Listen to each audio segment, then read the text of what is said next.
Hi viewers, welcome to JP's Biology. Please subscribe to my channel and click on bell button for get latest updates. ఈ వీడియోలో మనం జన్యు పరివర్తిత జంతువుల గురించి తెలుసుకుందాం, ట్రాన్స్జెనిక్ అనిమల్స్. సో జన్యు పరివర్తిత జంతువుల తయారీలో మనకి gene transfer method, strategies of gene transfer గురించి ఈ వీడియోలో డిస్కస్ చేద్దాం.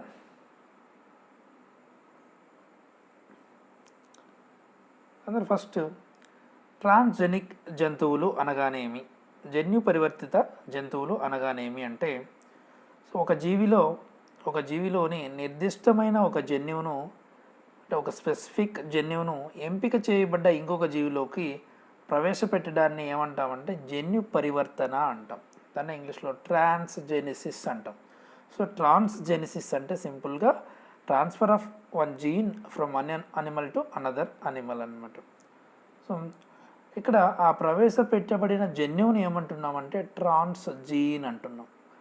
ట్రాన్స్ జీన్ అంటే ఏమంటే ఒక జీవి యొక్క జన్యువుని వేరొక జీవిలోకి ప్రవేశపెడుతున్నాం. ఆ ఏ జన్యువునైతే ప్రవేశపెడుతున్నామో ఆ జన్యువునే ట్రాన్స్ జీన్ అంటున్నాం. సో జీనోమ్లోని వేరొక జీవి యొక్క జన్యువును, ఈ ట్రాన్స్ జీన్ని అంటే వేరొక జీవి యొక్క జన్యువుని కలిగి ఉన్న జీవులను ఏమంటున్నామంటే ట్రాన్స్జెనిక్ అనిమల్స్ అంటున్నాం. జన్యు పరివర్తక జీవులు లేదా జన్యు పరివర్తిత జీవులు అంటున్నాం. ట్రాన్స్జెనిక్ అనిమల్స్ అంటే ఏ అనిమల్స్ అయితే ట్రాన్స్జీన్ని కలిగి ఉంటాయో ఆ అనిమల్స్ని మనం ట్రాన్స్జెనిక్ అనిమల్స్ అంటున్నాం. రైట్. నెక్స్ట్, సో జన్యు పరివర్తక జంతువులు ఇంకా అంటే మనం వేరే జీవి యొక్క జన్యువును కలిగి ఉన్నాయి కనుక అవి జన్యుపరంగా మార్పు చేయబడిన జీవులు. వీటిలో అంటే కొత్త లక్షణాలు నిక్షిప్తమైన అని చెప్పచ్చు అనమాట. ఎందుకంటే ఆ జీవి యొక్క జీనోమ్లోకి మనం వేరొక జీవి యొక్క జన్యువును ప్రవేశపెడుతున్నాము అంటే ఆటోమేటిక్గా దాంట్లో ఒక కొత్త లక్షణం వచ్చేసిందని చెప్పచ్చు అనమాట. ఈ ట్రాన్స్జెనిక్ అనే పదాన్ని the word transgenic used first by Gordon and రొడిల్.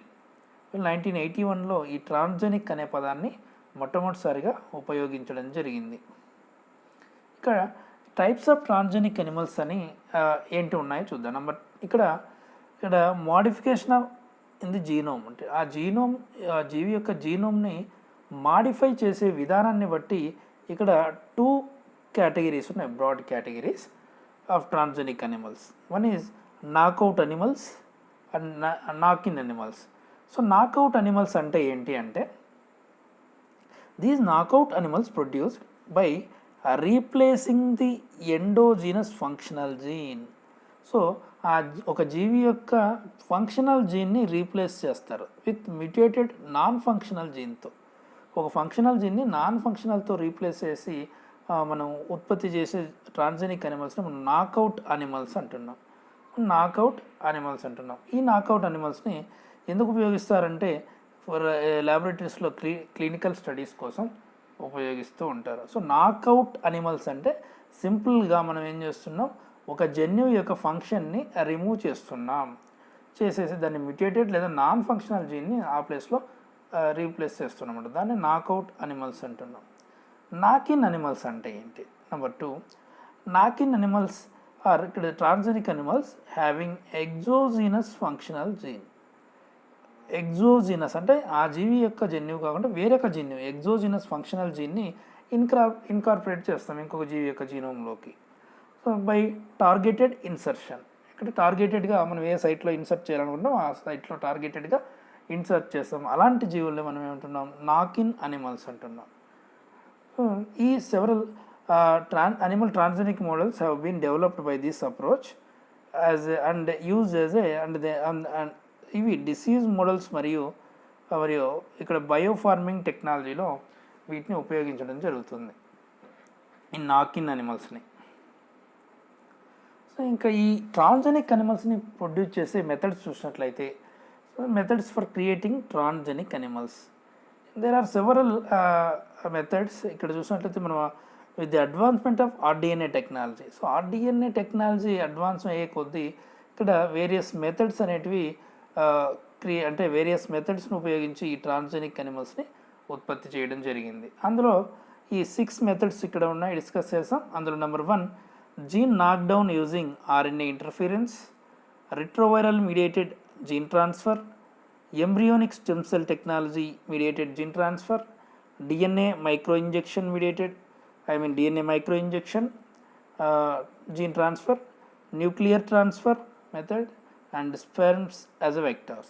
So ఈ 6 మెథడ్స్ ద్వారా మనము ట్రాన్స్జెనిక్ అనిమల్స్ని ప్రొడ్యూస్ చేయడం జరుగుతుంది. సో ఈ ట్రాన్స్జీన్ని ఈ 6 మెథడ్స్ ద్వారా ఒక జీవి నుంచి ఒక్కొక్క జీవిలోకి మనం అంటే ఒక ట్రాన్స్జీన్ని సులువుగా వేరే జీవిలోకి ప్రవేశపెట్టచ్చు అనమాట. So first one, gene knockdown using RNA interference అంటున్నాం. సో ఇక్కడ ఆర్ఎన్ఏ ఇంటర్ఫిరెన్స్ అనేది ఒక జీన్ సైలెన్సింగ్ టెక్నిక్. దీనికోసం ఏం చేస్తారంటే ఫస్ట్ ఒక యాంటీసెన్స్ ఆర్ఎన్ఏని ఒక జీవిలోకి ఇంట్రడ్యూస్ చేయడం జరుగుతుంది. యాంటీసెన్స్ ఆర్ఎన్ఏని ఇంట్రడ్యూస్ చేసిన తర్వాత మనకు ఆ ఆర్ఎన్ఏతో డబుల్ స్టాండర్డ్ ఆర్ఎన్ఏ లేదా హెయిర్ పిన్ అనేది ఫామ్ అవుతుంది. దాన్ని హెచ్ఆర్ఎన్ఏ అని కూడా అంటాం, హెయిర్ పిన్ ఆర్ఎన్ఏ అనేసి. So double standard RNA antisense ఆర్ఎన్ఏని ఇంట్రడ్యూస్ చేసిన తర్వాత అది special double standard RNA hairpin ఆర్ఎన్ఏని ఫామ్ చేయడం జరుగుతుంది అనమాట. ఈ డబుల్ స్టాండర్డ్ ఆర్ఎన్ఏ లేదా హెయిర్ పిన్ ఆర్ఎన్ఏ అనేది ఇక్కడ 2 రకాలుగా ఉండొచ్చు. మైక్రో ఆర్ఎన్ఏ అంటే ఇది single standard RNA plus small interfering RNA SIRNA అనేటివి 2 ఏర్పడతాయి. ఈ డైసర్ అనే ఒక న్యూక్లియేజ్ ఎంజైమ్ సమక్షంలో ఈ డబుల్ స్టాండర్డ్ ఆర్ఎన్ఏ అనేది 2 ఫ్రాగ్మెంట్లుగా మైక్రో ఆర్ఎన్ఏ మరియు SIRNAగా కన్వర్ట్ అవుతుంది. ఎప్పుడైతే ఈ డైసర్ సమక్షంలో DISCER, సో ఈ డైసర్ సమక్షంలో ఈ డబుల్ స్టాండర్డ్ ఆర్ఎన్ఏ అనేది 2 ప్రోడక్ట్స్గా ఏర్పడడం జరుగుతుంది. అందులో మైక్రో ఆర్ఎన్ఏ ఒకటి, ఇది మైక్రో ఆర్ఎన్ఏ అనేది సింగిల్ స్టాండర్డ్ ఆర్ఎన్ఏ, తర్వాత ఈ స్మాల్ ఇంటర్ఫియరింగ్ ఆర్ఎన్ఏ SIRNA 2 ఏర్పడడం జరుగుతుంది. సో ఈ మైక్రో ఆర్ఎన్ఏ ఏం చేస్తుందంటే ట్రాన్స్లేషన్ని ఇన్హిబిట్స్ ట్రాన్స్లేషన్ ఆఫ్ mRNA. ఇంకా తర్వాత ఈ స్మాల్ ఇంటర్ఫియరింగ్ ఆర్ఎన్ఏ ఏం చేస్తుంది SIRNA అంటే కొన్ని ప్రోటీన్లతో కలిపి ఆర్ఎన్ఏ ఇండ్యూస్డ్ సైలెన్సింగ్ కాంప్లెక్స్ ఏర్పడుతుంది. దీన్ని రిస్క్ అంటారు. ఈ కాంప్లెక్స్ ఏం చేస్తుందంటే ఆర్ఎన్ఏని క్లీవ్ చేయడం జరుగుతుంది, ఆర్ఎన్ఏని విచ్ఛిన్నం చేయడం జరుగుతుంది. చేయడం ద్వారా ఏం జరుగుతుంది, ఇక్కడ ట్రాన్స్లేషన్ ఇన్హిబిట్ అయింది, ఇక్కడేమో ఆర్ఎన్ఏ అనేది బ్రేక్ అవ్వడం జరిగింది. ఈ రెండింటి ద్వారా ఏం జరుగుతుంది, ఆ స్పెసిఫిక్ mRNA లేదా ఆ స్పెసిఫిక్ జీన్ అనేది సైలెన్స్ కావడం జరుగుతుంది. జీన్ ఎక్స్ప్రెషన్ అనేది అక్కడ ఆగిపోవడం జరుగుతుంది అనమాట. సో ఈ విధంగా ఒక అనిమల్లో నాక్డౌన్ని, ఒక జీన్ నాక్డౌన్ చేయొచ్చు అనమాట ఈ ఆర్ఎన్ఏ ఇంటర్ఫరెన్స్ టెక్నిక్ను ఉపయోగించి. దీన్ని మనము gene knockdown using RNA interference అంటున్నాం. సో ఇక్కడ చూసినట్లయితే పిక్చర్లో దిస్ ఈజ్ ఆర్ఎన్ఏ అనుకుంటే ఇక్కడ చూసినాము డైసర్, ఇక్కడ డబుల్ స్టాండర్డ్ ఆర్ఎన్ఏ ఉంది. డైసర్ సమక్షంలో ఇదేం చేస్తుంది, క్లీవ్ చేసి మనకు ఈ రిస్క్ అంటే ఈ డైసర్ సమక్షంలో రిస్క్స్ అనేటివి ఫామ్ అవుతాయని చెప్పాము ఇందాకే, SIRNA ప్రోటీన్ కాంప్లెక్స్. ఈ రిస్క్స్ ఏం చేస్తాయని చెప్పాము, ఈ ఆర్ఎన్ఏని క్లీవ్ చేస్తాయని చెప్పాము, హైడ్రోలిసిస్ చేస్తాయన్నమాట. తర్వాత హెయిర్ పిన్ ప్రికర్జర్ ఆర్ఎన్ఏ ఉంటే ఏం జరుగుతుంది అంటే ఇది డైసర్ సమక్షంలో సింగిల్ స్టాండర్డ్ ఆర్ఎన్ఏ MIRNA ఏర్పడుతుంది. MIRNA ప్రోటీన్ కాంప్లెక్స్ ఏర్పడి ఏం చేస్తుంది, ట్రాన్స్లేషన్ని ఇన్హిబిట్ చేస్తుంది. దాన్ని కాంప్లిమెంటరీగా అతుక్కునేసి ఈ విధంగా ట్రాన్స్లేషన్ని ఇన్హిబిట్ చేయడం జరుగుతుంది. సో తద్వారా మనకు ఆ జీన్ అనేది ఎక్స్ప్రెస్ కాకుండా ఉంటుందన్నమాట. సో ఈ విధంగా జీన్ నాక్డౌన్ పద్ధతి ద్వారా జీన్ నాక్డౌన్ అనేది చేయడం, ఆర్ఎన్ఏ ఇంటర్ఫరెన్స్ ద్వారా జీన్ నాక్డౌన్ చేయడం జరుగుతుంది. నెంబర్ 2 రెట్రోవైరల్ వెక్టర్ పద్ధతి, దాన్ని రెట్రోవైరస్ మీడియేటెడ్ జీన్ ట్రాన్స్ఫర్ అంటున్నాం. సో రెట్రోవైరస్లు అంటే అవి ఆర్ఎన్ఏ వైరస్లు అని మనకు తెలుసు. Retrovirus are commonly used as vectors to transfer genetic material into the host cell because of its high efficiency to transfer RNA to the host. అంటే host సెల్లోకి వాటి జీనోమ్ని ఇవి ప్రవేశపెట్టే సామర్థ్యం వీటికి ఎక్కువగా ఉండడం ద్వారా ఈ రిట్రోవైరస్ని ఈ జీన్ ట్రాన్స్ఫర్లో ఉపయోగించడం జరుగుతుంది. మనకి రిట్రోవైరస్లు తెలుసు, వీటి యొక్క జీనోమ్ అనేది RNA ఉంటుంది. సో ఈ RNA అనేది రివర్స్ ట్రాన్స్క్రిప్షన్ అనే ఒక మెథడ్ ద్వారా ఏం జరుగుతుంది, ఈ ఆర్ఎన్ఏ అనేది డిఎన్ఏగా ఏర్పడుతుంది.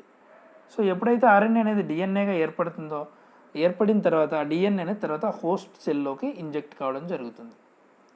ఈ recombinant retroviruses are RNA genome is copied by reverse transcriptase encoded by retrovirus to yield DNA copy which then becomes integrated into host genome at random sites. So ఎప్పుడైతే ఆ హోస్ట్ జీనోము ఏమవుతుంది, ఆ విధంగా ర్యాండమ్ సైట్స్లో ఇంజెక్ట్ కావడం జరుగుతుంది.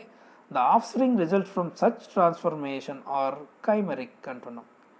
కైమెరిక్ అంటే organism consisting of tissues of diverse genetic constitution. So ఇది హోమోలో అంటే మొత్తం అన్ని ఒక్కొక్క టిష్యూలో ఒక్కొక్క రకంగా ఆ జెనెటిక్ కంపోజిషన్ అనేది ఉంటుంది. అటువంటి అనిమల్ని మనం కైమెరిక్ అంటున్నాం అనమాట. సో ఈ కైమెరిక్ అనిమల్స్ ప్రొడ్యూస్ అయిన తర్వాత వాటిని జనరల్లీ ఎర్లీ ఈ రిట్రోవైరస్ ద్వారా ఈ జీన్ని ప్రవేశపెట్టేది ముఖ్యంగా ఎంబ్రియో సెల్స్లో అయితే early 4 to 16 celled embryos are used to get maximum retrovirus infection resulting in a chimeric animal. So దాని ద్వారా కైమెరిక్ అనిమల్ వస్తుంది. ఈ chimeras are inbred for as many as 20 generations until homozygous transgenic offspring are born. So మనకు homozygous transgenic offspring వచ్చేంత వరకు దాన్ని మనం ఇంబ్రీడింగ్ చేయాలన్నమాట. ఆ కైమెరిక్ అనిమల్ నుంచి మనకు ప్యూర్ ట్రాన్స్జెనిక్ అనిమల్ రావాలి అంటే. Although retroviral vectors have high efficiency of transgene integration into host cell, there are certain limitation of this approach. What are those? ఇక్కడ చూసినట్టయితే these are the limitations. Number 1, low copy number integration. So దీనికి లో copy number integration ఉంటుంది, తక్కువ కాపీస్ని integrate చేస్తుంది. తర్వాత additional steps needed for construction of recombinant retrovirus. So recombinant రిట్రోవైరసెస్ని మనకు రీకాంబినెంట్ ద్వారా మనం తయారు చేయాలి అంటే, కన్స్ట్రక్ట్ చేయాలి అంటే దానికి అడిషనల్ స్టెప్స్ అనేటివి అవసరం. తర్వాత limited size of DNA insert. ఈ ఆర్ఎన్ఏల ద్వారా మనకు ఆర్ఎన్ఏ రిట్రోవైరస్ల ద్వారా కేవలం అరౌండ్ 50 kb డిఎన్ఏ మాత్రమే మనము ఇన్సర్ట్ చేయగలం అనమాట. So limited size. తర్వాత మొజాయిసిజం అంటే same individual having 2 different types of genotypes. అంటే ఇక్కడ మనం కైమెరా అని చెప్పాం. సో ఇది ఛాన్సెస్ ఎక్కువ ఉంటాయి, మొసాయిసిజం అనేది ఎక్కువ ఉంటుంది. Same individual having 2 different types of genotypes of the recovered animals అనమాట. సో ఈ రికవర్డ్ అనిమల్స్లో మనకి ఈ మొసాయిసిజం అనేది ఎక్కువగా ఉంటుంది ఈ మెథడ్ ద్వారా. తర్వాత possible interference of the proviral LTR sequence, ఇక్కడ లాంగ్ టర్మ్ రిపీటెడ్ సీక్వెన్సెస్ అంటాం with the expression of transgene. తర్వాత పిండ మూలకణాల ద్వారా ట్రాన్స్జన్యుని ప్రవేశపెట్టుట.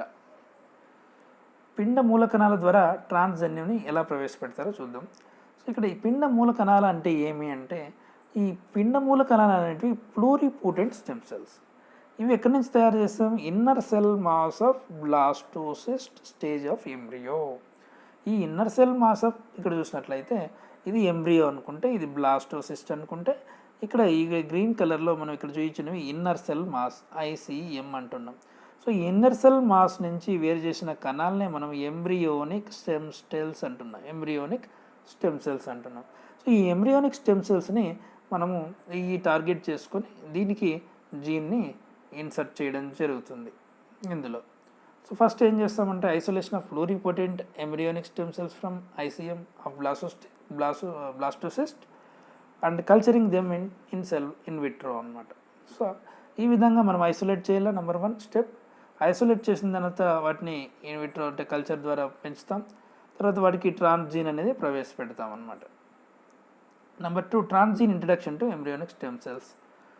అదే అది ఏ పద్ధతుల్లో అయినా మనం ఇంట్రొడ్యూస్ చేయొచ్చు. DNA micro injection, electroporation, precipitation reaction, transfection. So అన్ని మెథడ్స్ని ఉపయోగించి మనం ఏదో ఒక మెథడ్ని ఉపయోగించి మనం ఈ ఎంబ్రియోనిక్ స్టెమ్ సెల్లోకి ట్రాన్స్జీన్ని ప్రవేశపెడతాం. Number 3, selection of transformed embryonic stem cells. So ఏ సెల్లోకి అయితే మనకు ట్రాన్స్జీన్ ఇంజెక్ట్ అయిందో వాటిని సెలెక్ట్ చేసుకుంటాం. సెలెక్ట్ చేసి ఈ విధంగా తిరిగి వాటిని కల్చర్ చేయడం జరుగుతుంది. చేసి ఏం చేస్తాం తర్వాత స్టెప్లో, transformed cells are injected into blastocyst followed by implantation in a surrogate female. So ఎప్పుడైతే ఈ మనం కల్చర్డ్ సెల్స్ అయితే ఐసోలేట్ చేసిన తర్వాత ఈ విధంగా ఒక బ్లాస్టోసిస్ట్ స్టేజ్లో ఉన్న ఆ ఎంబ్రియోలోకి ఈ సెల్స్ని మనము ట్రాన్స్ఫర్ చేస్తాం. ఎంబ్రియోనిక్ ఇక్కడ ఆల్రెడీ వేరు చేసిన ఎంబ్రియోనిక్ స్టెమ్ సెల్స్ని. సో చేసిన తర్వాత ఈ విధంగా ఈ ఎంబ్రియోని తీసి సర్రగేట్ మదర్లోకి మనము ఇంజెక్ట్ చేయడం జరుగుతుంది. చేసిన తర్వాత ఏం జరుగుతుంది? After birth the offsprings are screened for chimerism. So ఇక్కడ చూసినట్లయితే ఇవన్నీ కైమెరిక్ అనిమల్స్ అని చెప్పచ్చు. సో ఈ కైమెరిక్ అనిమల్స్ అంటే ఆ జీన్ అన్ని సెల్స్లో ఉండదన్నమాట. సో అటువంటి అనిమల్స్ని మనము కైమెరిక్ అనిమల్స్ అంటున్నాం. సో ఈ అనిమల్స్ ని తిరిగి అనేక జనరేషన్స్ ఇంబ్రీడ్ చేయడం ద్వారా మనకి ప్యూర్ ట్రాన్స్జెనిక్ అనిమల్ని పొందవచ్చు అనమాట. ఇక్కడ చూసినట్లయితే మనకి రెడ్ కలర్లో చూయించాం. సో ఆ విధంగా ఆ జన్యువు ఇక్కడ ఇది మనకు కావాల్సిన టార్గెట్ అనిమల్ అని చెప్పచ్చు అనమాట. సో ఆ విధంగా ఈ ఎంబ్రియోనిక్ స్టెమ్ సెల్స్ ద్వారా ట్రాన్స్జెనిక్ జంతువుల్ని ఉత్పత్తి చేయొచ్చు. ఇది వన్ లిమిటేషన్ ఏంటంటే ఇక్కడ difficulty in in vitro culturing and maintenance of pluripotent embryonic stem cells. So pluripotent embryonic stem సెల్స్ని ఈ ఇన్విట్రో కల్చర్ చేయడం అనేది అండ్ వాటిని మెయింటైన్ చేయడం అనేది కొంచెం డిఫికల్టీగా ఉంటుంది. Germ line transfection with low frequency. ఎప్పుడు కూడా జెర్మ్ లైన్ సెల్స్లో ట్రాన్స్ఫెక్షన్ అనేది లో ఫ్రీక్వెన్సీతో ఉంటుంది. తర్వాత ఫోర్త్ మెథడ్ సూక్ష్మ సిరంజి ద్వారా డిఎన్ఏని ప్రవేశపెట్టడం, డిఎన్ఏ మైక్రో ఇంజెక్షన్ అంటున్నాం. So DNA micro injection can be targeted to 2 sites. So micro injection ద్వారా మనము డిఎన్ఏని 2 ప్లేస్లోకి టార్గెట్ చేస్తాం. అది pronuclear injection, cytoplasmic injection. So ఈ డిఎన్ఏ మైక్రో ఇంజెక్షన్నే మనం ఏమని చెప్పొచ్చు అంటే ప్రోన్యూక్లియర్ మెథడ్ అని కూడా చెప్పచ్చు. So also known as pronucleus method. It is one of the most common methods of transgenesis. It is one of the most common method of transgenesis అని చెప్పచ్చు. అంటే ట్రాన్స్జెన్యుని ప్రవేశపెట్టడంలో ఎక్కువగా ఈ పద్ధతిని ఉపయోగిస్తారు. ఇది మనం చూసాం ఆల్రెడీ ప్రీవియస్ క్లాసుల్లో. మైక్రో ఇంజెక్షన్ పద్ధతి అనేది ఇది మైక్రో పిపెట్. సో ఈ విధంగా ఇది హోల్డింగ్ పిపెట్, సెల్ని పట్టి ఉంచి దాంట్లోకి ఈ పిపెట్ ద్వారా మనకి ఇంజెక్ట్ చేయడం జరుగుతుంది డిఎన్ఏని. సో ఇది సూక్ష్మ సిరంజి ద్వారా డిఎన్ఏ ప్రవేశపెట్టే పద్ధతి. దీంట్లో స్టెప్స్ చూసినట్లయితే నెంబర్ 1 ఫస్ట్ స్టెప్ ఏమంటే మనం ట్రాన్స్జీన్ డిఎన్ఏ కన్స్ట్రక్ట్ చేయాలి. ఫస్ట్ ఏదైతే జీన్ని మనం ప్రవేశపెట్టాలనుకుంటున్నామో మైక్రో ఇంజెక్షన్ ద్వారా దాన్ని ఫస్ట్ మనం ఆ డిఎన్ఏని కన్స్ట్రక్ట్ చేయాలి. ఏ విధంగా చేస్తామంటే cDNA of a gene interest along with the regulatory elements. So మనకు కావాల్సిన జీను మరియు వాటి యొక్క రెగ్యులేటరీ ఎలిమెంట్స్ ప్రమోటర్ మరియు టెర్మినేటర్స్ అవి ఉండాలన్నమాట. తర్వాత embryo collection number 2nd step. So after post mating embryos are collected at single cell stage. అంటే ఫర్టిలైజేషన్ తర్వాత ఇమ్మీడియట్గా మనం ఎంబ్రియోని కలెక్ట్ చేయాల్సి ఉంటుంది. ఈ విధంగా ఇవి ప్రోన్యూక్లియా అంటే ఫర్టిలైజేషన్ అయింది కాబట్టి ఇంకా న్యూక్లియర్ ఫ్యూజన్ అనేది జరగలేదు. సో ఈ విధంగా ఇక్కడ ఫస్ట్ ఎంబ్రియోని ఇలాంటి స్టేజ్లో ఎంబ్రియోని కలెక్ట్ చేసిన తర్వాత వాటికి మనం తర్వాత 3rd స్టెప్లో ఏం జరుగుతుంది, డిఎన్ఏ మైక్రో ఇంజెక్షన్, డిఎన్ఏ దాంట్లోకి ప్రవేశపెట్టడం జరుగుతుంది. To facilitate this, transgene DNA is introduced into zygote at the earliest possible stage. దాన్ని ప్రోన్యూక్లియర్ పీరియడ్ అంటున్నాం. ఎప్పుడూ కూడా ఈ ట్రాన్స్జీన్ దాంట్లో ప్రవేశపెట్టాలంటే మనం జైగోట్ యొక్క అర్లియస్ట్ పాసిబుల్ స్టేజ్లోనే ప్రోన్యూక్లియర్ పీరియడ్లోనే మనం డిఎన్ఏని ఇంజెక్ట్ చేయాల్సి ఉంటుంది. That is immediately after fertilization అనమాట. యూజువల్లీ ఇక్కడ male pronucleus is preferred because it is larger and easier to inject. So male ప్రోన్యూక్లియస్లోకి మనం డిఎన్ఏ మైక్రో ఇంజెక్షన్ ద్వారా మనం ప్రవేశపెట్టడం జరుగుతుంది. ఎందుకు అంటే అక్కడ మేల్ ప్రోన్యూక్లియా అనేది సాధారణంగా పరిమాణంలో పెద్దదిగా ఉండడం ఒకటి, మరియు ఇది ఈజియర్గా ఉండడం ఒకటి అనమాట ఇంజెక్ట్ చేయడం. సో ఈ విధంగా మనం ఒక ప్రోన్యూక్లియస్లోకి మనకు కావాల్సిన జీన్ని ఇంజెక్ట్ చేసి ఆ విధంగా ఆ జైగోట్ని తిరిగి ఎక్కడికి మనం ఒక సూడో ప్రెగ్నెంట్ యానిమల్లోకి ఇంజెక్ట్ చేయడం జరుగుతుంది. అవి ఇంప్లాంట్ చేసిన తర్వాత మనకి ఒక కైమెరిక్ లేదా ట్రాన్స్జెనిక్ మౌస్ అనేది లేదా ట్రాన్స్జెనిక్ యానిమల్ అనేది ఉత్పత్తి కావడం జరుగుతుంది. So some critical points for successful DNA micro injection technique are number 1 careful collection of relatively large group of accurately single cell embryo. మనం సింగిల్ సెల్ ఎంబ్రియోని కలెక్ట్ చేయడం అనేది వెరీ కేర్ఫుల్ స్టెప్ అనమాట. అది ఒక క్రిటికల్ పాయింట్. తర్వాత embryo transfer to suitable recipient animal. So ఇక్కడ ఆ ఎంబ్రియోని మన సూటబుల్ రెసిపియంట్ ఫీమేల్లోకి ట్రాన్స్ఫర్ చేయడం కూడా ఒక అంటే స్కిల్ఫుల్ వర్క్ అనేది అవసరం. సో అది ఒక క్రిటికల్ పాయింట్ అని చెప్పచ్చు. తర్వాత construction and preparation of transgene DNA fragment to be injected. So this is also very critical point అనమాట. ఆ జీఎన్ఏని కన్స్ట్రక్ట్ చేయడము అంటే మన ట్రాన్స్జీన్ కన్స్ట్రక్ట్ చేయడము దాన్ని ఫ్రాగ్మెంట్ని అనేది కూడా ఒక క్రిటికల్ పాయింట్ అని చెప్పచ్చు. ఇంకా ఈ మెథడ్లో అడ్వాంటేజ్ ఏమంటే మైక్రో ఇంజెక్షన్ యొక్క అడ్వాంటేజెస్ అంటే no size limitation of insert DNA. మనం ఎంత సైజ్ అన్న డిఎన్ఏనైనా ఈ పద్ధతి ద్వారా ప్రవేశపెట్టచ్చు. Applicable to wide range of species. చాలా అన్ని రకాల జంతువులకి ఈ పద్ధతి అంటే అన్ని రకాల అనిమల్స్లోనూ ఈ పద్ధతిని ఉపయోగించి చేయొచ్చు అనమాట. ట్రాన్స్జీన్ ట్రాన్స్ఫర్ అనేది చేయొచ్చు. Less time consuming and short generation time. So మనకి తక్కువ టైం అనేది కన్జ్యూమ్ అవుతుంది ఈ పద్ధతి ద్వారా. తర్వాత లిమిటేషన్ చూసినట్లయితే సక్సెస్ రేట్ తక్కువగా ఉండడము, random integration of transgene construct to host chromosome. So మనకి ర్యాండమ్గా స్పెసిఫిక్ సైడ్ కాకుండా ర్యాండమ్గా ఇంటిగ్రేట్ అయ్యే అవకాశం ఉంటుంది. That is one limitation. Resulting undesirable effect of phenotype అనమాట. So potential are undesired insertional mutagenesis. So మనకు మిటాజెనిసిస్ ఇన్సర్షనల్ వల్ల మిటాజెనిసిస్ అనేది కలగచ్చు అనమాట. So these are some limitations of DNA micro injection method. తర్వాత fifth method nuclear transfer. Nuclear transfer involves transfer of nuclear from donor cell to an enucleated oocyte, thereby reprogramming development. This process is also referred to as somatic cell nuclear transfer. ఇక్కడ ఏం జరుగుతుందంటే somatic సెల్ని వేరు చేసి దాన్ని culture చేస్తాం, దాని నుంచి న్యూక్లియస్ని వేరు చేస్తాం, న్యూక్లియేటెడ్ సొమాటిక్ సెల్. ఈ విధంగా ఈ సొమాటిక్ సెల్ యొక్క న్యూక్లియస్ని ఈ ఎగ్ సెల్ని వేరు చేసి ఉంటాం ఆల్రెడీ. ఈ ఎగ్ సెల్ని నుంచి న్యూక్లియస్ని తీసేస్తాం. సో ఈ సొమాటిక్ యొక్క న్యూక్లియస్ని ఈ ఎంబ్రియో సెల్లోకి ప్రవేశపెట్టి దాన్ని తిరిగి డెవలప్ చేయడం జరుగుతుంది. దీన్నే ఏమంటున్నాం, సొమాటిక్ సెల్ న్యూక్లియర్ ట్రాన్స్ఫర్ అని చెప్పేసి అంటాం అనమాట. ఏం చేస్తారు, first mature oocyte is arrested at metaphase 2. ఈ మెథడ్లో స్టెప్స్ చూసినట్లయితే first mature oocyte is arrested at metaphase 2 and enucleated. Number 2, somatic donor cells are cultured and in vitro and somatic cell derived nucleus is transferred to enucleated oocytes. So metaphase 2లో ఈ oocyteని మనం arrest చేసిన తర్వాత దాన్ని ఈన్యూక్లియేట్ చేయాలి. తర్వాత somatic donor cells అనేటివి cultivate చేసింటాం in vitro కండిషన్లో. వాటి నుంచి డెరైవ్ అయిన న్యూక్లియస్ని ఎక్కడికి మనం ఈ oocyteలోకి మనం ప్రవేశపెడతామన్నమాట. Second step. Third step, the resulting nuclear transferred oocytes are activated and the embryogenesis is activated. The embryo is generally allowed to develop in vitro till blastocyst stage. So మనం ఇన్ విట్రో కండిషన్లో blastocyst వరకు పెంచి దాన్ని తిరిగి మనము అనిమల్లోకి inject చేయడం జరుగుతుంది. Implanted to the uterus of surrogate female where further development of embryo takes place. So ఈ విధంగా మనకి న్యూక్లియర్ ట్రాన్స్ఫర్ ద్వారా కూడా ట్రాన్స్జీన్ని ప్రవేశపెట్టచ్చు. ఇంకా sixth method sperm mediated gene transfer. స్పెర్మ్ను ఉపయోగించి జీన్ ట్రాన్స్ఫర్ని ఎలా చేస్తారో ఇక్కడ చూద్దాం. The method utilizes a natural vector. This method natural vector, స్పెర్మ్స్ని మనము న్యాచురల్ వెక్టర్ అనేసి అనొచ్చు. ఈ స్పెర్మ్స్ని ఉపయోగించి ఫారిన్ డిఎన్ఏని ఇక్కడ ఇంట్రొడ్యూస్ చేయడం జరుగుతుంది.